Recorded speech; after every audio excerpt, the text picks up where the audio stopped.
আপনি আপনার বিবেককে করেন বন্ধু। আল্লাহ রাব্বুল আলামিন সূরা ইনফিতরের মধ্যে বলে দিয়েছেন, ফি আই সূরাতিন মা শাআ রাক্কাবাক। আল্লাহ বলেছেন, আল্লাহ ক্রিয়েটেড দ্য মাইন্ড।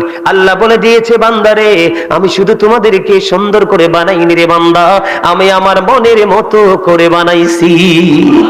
জোরে জোরে কন্যা সুবহানাল্লাহ।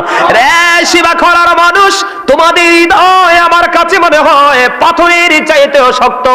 আজকে আমি বলে গেলাম, ওই পাথরের মতো শক্ত মানসিকতা নিয়ে যদি তুমি কবর পর্যন্ত পৌঁছাতে পারো, তোমার চেয়ে বেশি, তোমার চেয়ে বড় বদকিসমত, তোমার চেয়ে বড় কপাল পোড়া, তোমার চেয়ে বড় যন্ত্রণায় আর কেউ থাকবে না রে বন্ধু। কিসের তো অহংকার, কিসের তো প্রাউড ফিল করো।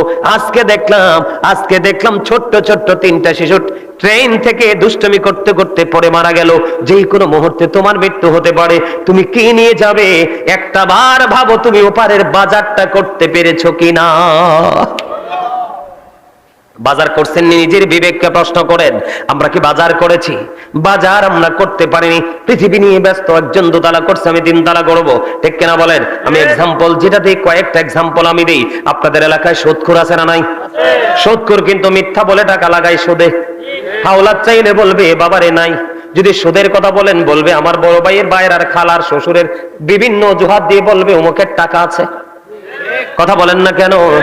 মহিলারা একটা টেকনিকে সুদে টাকা লাগায়। হাওলাত চাইলে বলবে বুবু হারামও নাই। কিন্তু যদি বলবেন আমি তোমাকে মাস শেষে লাভ দিব, বলবে আমার বড় আপার কয়টা টাকা আছে।